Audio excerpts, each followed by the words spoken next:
Junpei didn't know what to make of what he saw.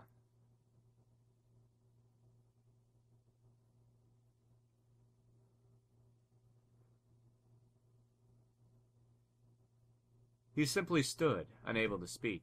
The others simply stared, open-mouthed. After a few long moments, Santa managed to speak. What the hell is this? A massive room stretched out in front of them, more a cavern than a room. Its vastness was oppressive, and it bore down on the four companions. It was not empty, however. The entire room was filled with lines upon lines of beds. They were simple things, little more than pipe and thin mattresses. Is this a hospital? He had at least been able to put a name to the harsh scent that pervaded the room. The room swam with a harsh, biting smell of antiseptic. In the center of the room were shelves stacked with medicine, and a number of medical devices, the function of which Junpei did not know. More importantly, however, on the back wall of the room were 4 doors. 3 of them were emblazoned with a large single-digit numbers made with thick red paint. The door on the left was labeled 3. The second door from the left had no number, but the third had been given a 7. And the rightmost door had an 8. There could be no doubt. They were numbered doors. They did strike Junpei as strange, however. That the door between 3 and 7 should be blank. What, he wondered, could it mean? Let's take a look at the doors. Yes, that sounds like a good plan. Junpei headed toward the doors, weaving his way between the beds. He started with door 3 on the left and moved to the right until he reached door 8.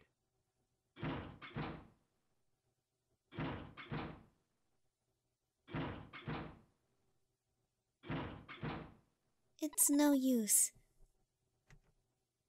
Well, of course. If it was that easy to open these doors, what would be the point of the nonary game? We have to activate the red or the numbered doors won't. Wait a minute. What's wrong? Look, the display on the red. There's nothing on it. Huh? Don't you remember? The red at the central staircase? If no one was inside, it said vacant. Oh yeah, you're right. But this one? There's nothing on it. Right. I wonder if it's broken. Only one way to find out.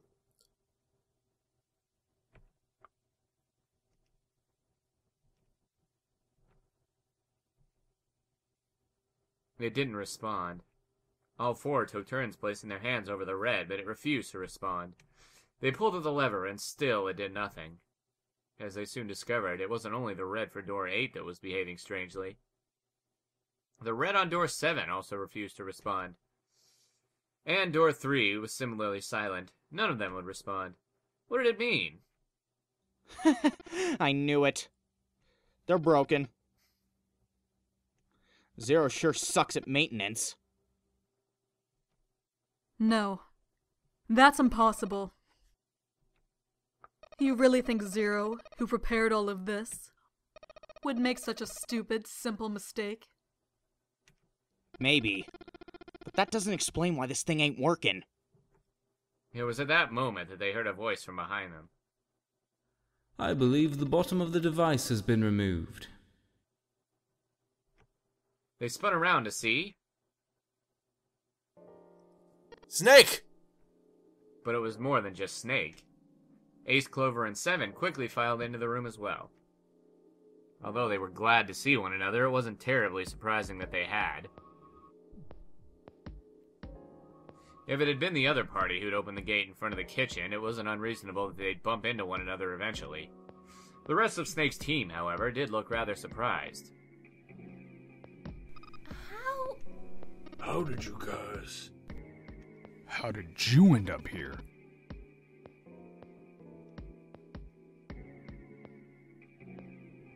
After a moment of silence and surprise, everyone suddenly began to talk, desperate to exchange information. They talked about the rooms they'd been through and how they'd ended up in the same place. Of course, none of it was very useful information, but that hardly mattered. They were happy to simply see one another again. Although the level of cheer varied greatly from person to person, each one of them was wearing some manner of smile. Almost as though they'd already forgotten about the death of the Knife Man.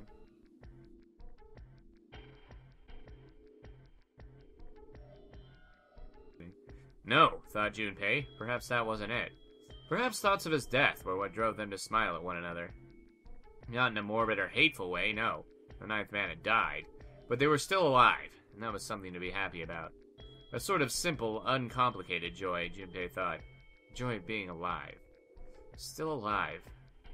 Felt sorry for the Ninth Man, but more than anything, Junpei was just happy to be alive. There you have it. Our half of the story. His part finished, Ace fell silent. For a moment, Junpei was silent in thought. Then he spoke. Okay, let me see if I got this all straight.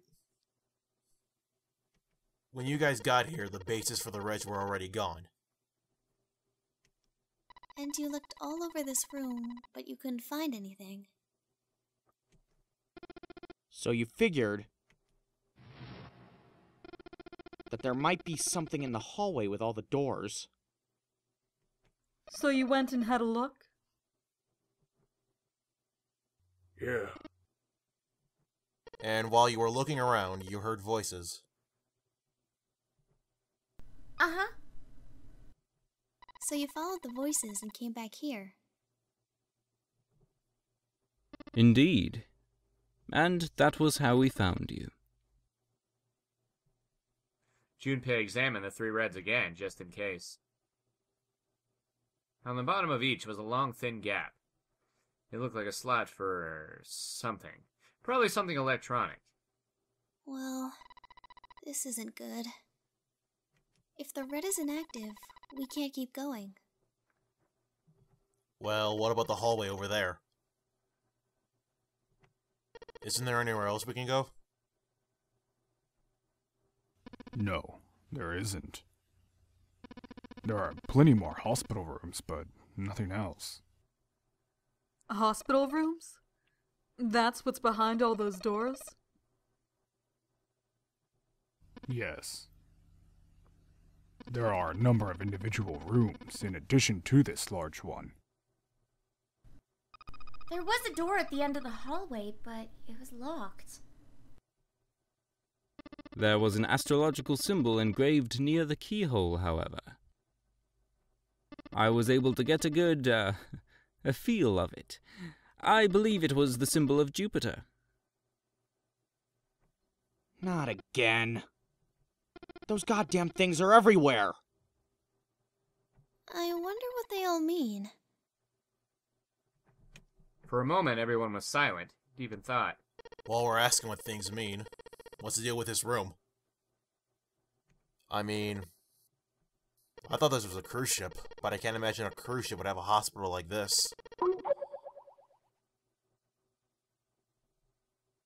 Of all people, it was Seven who answered, and with calm confidence. Well, I'd figure it's probably a hospital ship. Chances are it's the gigantic. And this is the part where we skip because we have already been through the next probably 10 minutes in the safe ending. So if you want to see that episode and you want to see what happened, link is in the description. Meanwhile, I will be right back when we get to something we haven't seen before. Welcome back, folks. Okay, in order to get the true ending, we must go through... Da-da-da-da-da-da. Whoop. Get out of there. Door 7. I think I'm gonna go with door 7. Okay, 7 it is. Yeah. Alright then. That means June's gotta go through 8. What? Why? What? Santa grimaced and muttered angrily to himself, but finally began to explain. If the 6 of us are gonna keep going without leaving anyone behind, there are only 3 ways we can do it. Plan A. Go through 7 with 358, and go through 8 with 467. Plan B.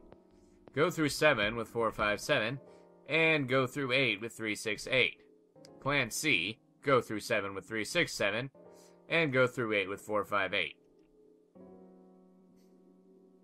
And that's it. Those are our only options. In other words, 3 and 4 and 7 and 8 can never go through the same doors. You get it now? As Santa finished, June looked over at Junpei, tears welling up in the corner of her eyes. Oh no. You're saying we aren't going to see each other again for a long time. Junpei felt just as June did. He wanted to be at her side through whatever trials they were preparing to face. But he knew if they were to survive, he had to swallow his feelings. In order for the 6 of them to move forward, he and June had to be separated. He looked at June. He was scared to lose her, but he swallowed, steeled his resolve, and did his best to smile.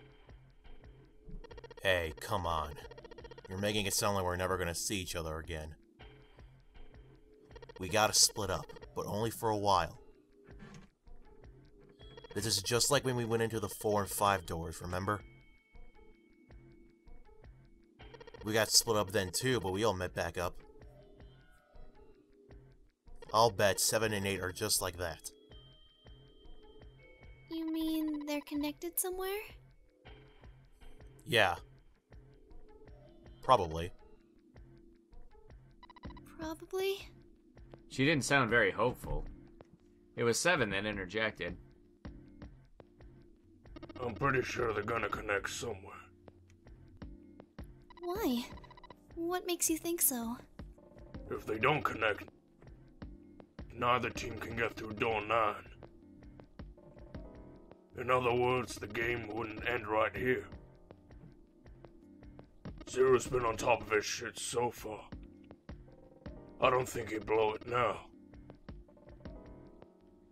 I'm damn sure that son of a bitch wants to get his fun as long as possible.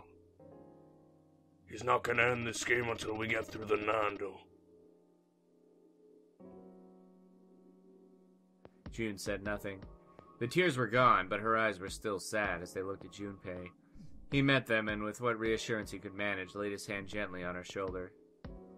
Everything's gonna be fine. We're gonna see each other again. I promise. June bit her lip and gave him an almost imperceptible nod. Yes. Promise? Her voice was barely above a whisper. Santa's voice shattered the moment. You guys are done, right? He stretched and continued. Anyway, that's pretty much it. Clover and I will both go into separate groups. I figure I'll take 8 and Clover can take 7. Any problems with that, Clover? Clover looked away and was silent for a moment. Whatever. It was more of a dismissal than an agreement, but Santa didn't seem to care. Alright, we're ready to go then. Let's move! At Santa's command, the group split and headed for their respective doors. Clover, 7, and Junpei walked toward door 7. Santa, Lotus, and June headed for door 8. For a long moment, they stood in front of the door. 7 took a deep breath. You guys ready? Yeah. Yes. Okay. Let's go.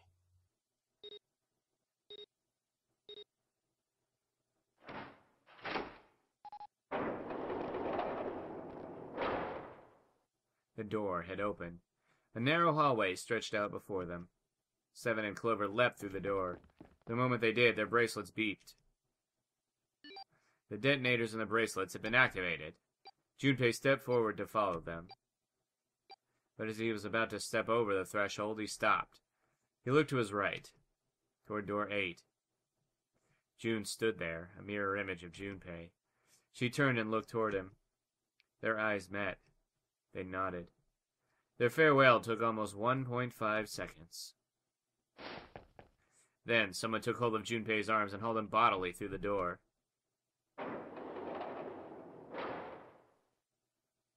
He heard the sound of the numbered door slam shut behind him. His bracelet gave a cold, electronic beep. Only 81 seconds left. No time to waste, guys. Let's get moving. 7 led the way down the hallway. Junpei and Clover followed him as fast as they could. After what seemed like far more than 81 seconds, they reached the end of the hall. To the left of the wooden door, they found the dead. There was no time to rest or catch their breath. All 3 slammed their hands in quick succession over the scanner panel on the dead.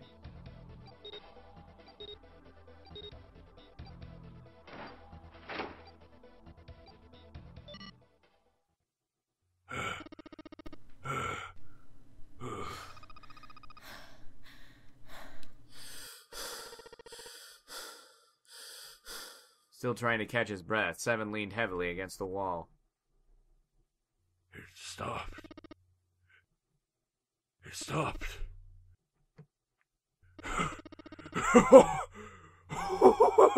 His smile seemed forced and a little crooked.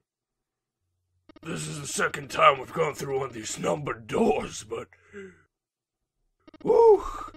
You never really get used to it. He stood up straight, no longer out of breath, and wiped some of the sweat from his head and neck. Clover smirked at him. I would have thought a guy your size would have bigger balls than that. What? What the hell did you just say? Say it again, I dare you! You have no... You little... You wanna die? I'd like to see you try. You fucking brat. Alright, let's go. Hey, calm down, guys. This isn't the time for, this. It's not gonna do us any good.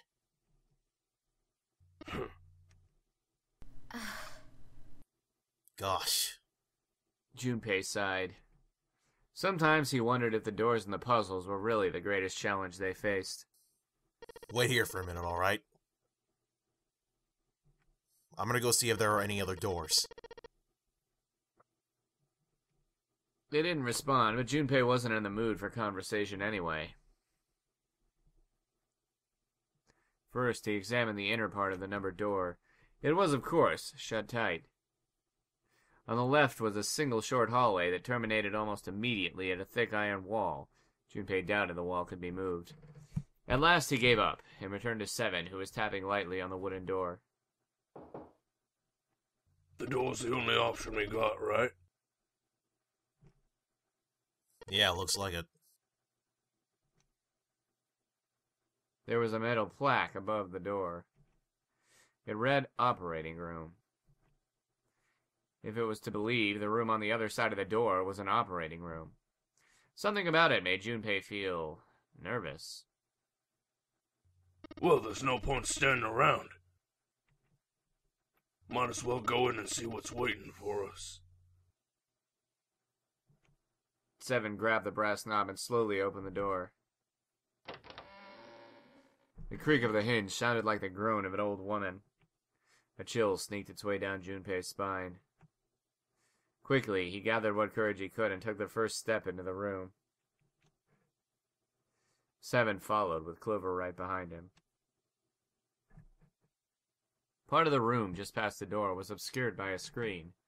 Clover's curiosity got the better of her, and she darted past Junpei to peer around the screen.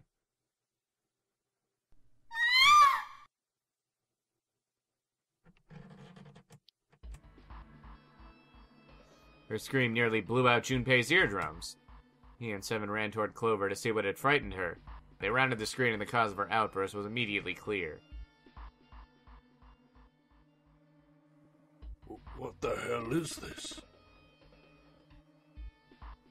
Is this a corpse? It was something that looked kind of like a human, laying across some sort of a bed. No, not a bed. An operating table. The table sat on a rusty steel lift, and a cluster of bright operating lights shone down on it from the ceiling. Slowly they approached. As I got closer to the body, it became clear that it wasn't a body at all. What the hell? That's just a huge doll or something.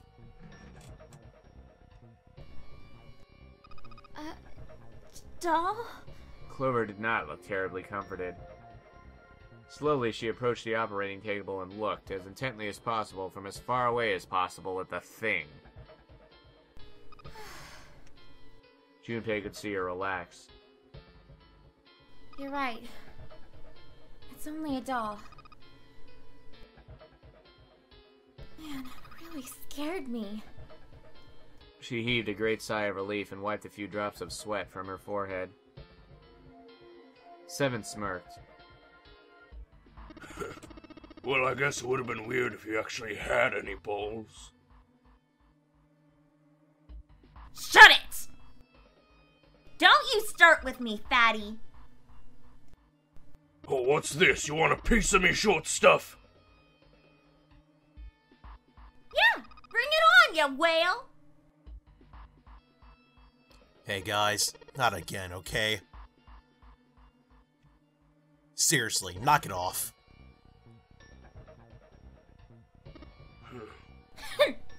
Junpei sighed and shook his head. Anyway, it looks like he's got something the two of you could stand to have a little more of. I'm talking about a heart. Huh? Oh, this? You mean on his chest? Yeah. It was set a little higher than normal for a human body, but from the shape of the organ, there could be no doubt that it was a heart. Why would there be a heart in a doll? I don't think it's a doll. You think maybe it's like a medical mannequin or something? Oh, maybe it's got more personal uses? Seven's grin was more than a little perverted. Clover glared at him. Anyway, how about we take a look around this place? Let's go. Okay. Sure thing.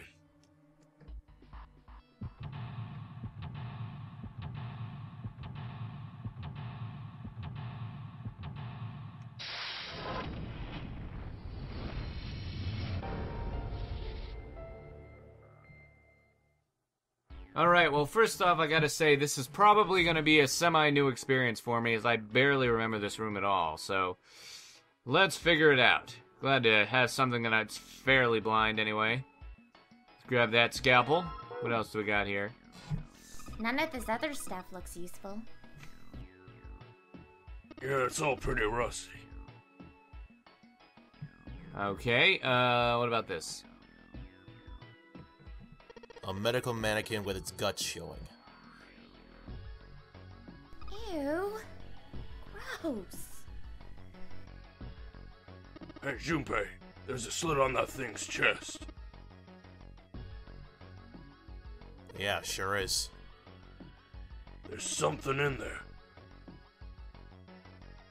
Maybe we can get it out. Damn it! Stinking thing won't budge. It's stuck. Well, I guess can't use force on this one then. We need something small that can fit into that little hole. Okay, what about the scalpel? See, If we had something that could fit into those cracks, maybe we could take out some of the internal organs. What about the scalpel? Fine, okay, not the scalpel then. Fine with me. Let's go around here. Junpei, where are you going? That's the door we came through. The only thing out there is the numbered door. I'm pretty sure I don't need to tell you that the numbered door is a one-way deal, so... You're saying there's no point in going back there, huh? And they're nodding. Awesome. Yeah, you know, I seem to do that once a room. Always try to go back out the door I came in. Looks like it's locked. Guess we're gonna need a key for this one. Guess so. Can't use the scalpel? Well, gol darn it. It's over here. Got a fake chest. Okay. Maybe you're supposed to heat something like that gauze to kill the bacteria. There's a boiling thingy over there. There's nothing on the lid or in the drawers.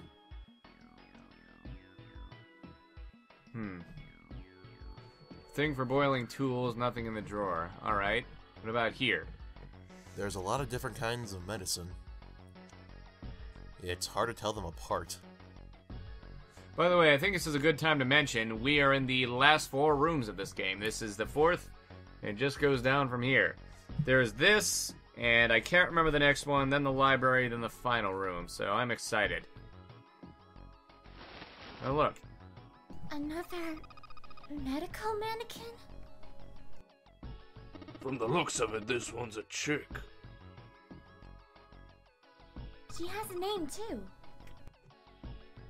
Lucy. Poor thing. Looks like Miss Lucy only has a head and a left arm. Maybe we're supposed to gather all her parts. Obviously. Alright. So, we can't get anything from there yet. What's this thing? It's got these short iron legs. Maybe it's a heater. There's nothing inside it. Okay, so nothing in the heater. What about over here? It says preparation room. Okay. It's locked. We can probably find the key if we just look some more. Let's look somewhere else. It looks like a booty. But I know it's a chest. Alright, what about... This doll over here looks like a woman. You mean Lucy? Yeah. Hey, this thing says something too. It says... John. Miss Lucy there has only got a head and a left arm.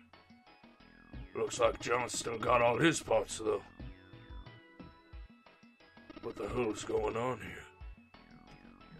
That's what I'm wondering. Hey, I wonder what this thing is. It says kilogram on the display. You think maybe it's a scale? Yeah, obviously they have to be the same weight. Question is, how do we do that? An internal organ, specifically a lung. Okay. Yes, we do have something. We have a freaking scalpel. Use it. Fine, don't use the scalpel. God dang it. What about... Okay, so the scalpel is not what we're looking for, apparently. So, what about... What am I missing here? There are a whole bunch of bottles on the shelves. They all look like medicine. They've got labels, but they're all big medical words that you'll understand. Okay, thing for boiling tools, nothing over there. God, what do we do? Oh, here we go. Let's grab these forceps, because I think that's what we need for the other thing. A bunch of surgical tools. Yeah, point out the obvious, why don't you? Alright, now that we got these, I think these are what we need. Got that fake organ? The chest of the medical mannequin. One of the organs is missing. The organ is... Orgon? Really, Clover? I expected more from you. Oh, like you could do better. Well, on that horrific pun, we're gonna end the episode here. Rate, comment, subscribe, favorite, and see you guys on the next epic episode of 999.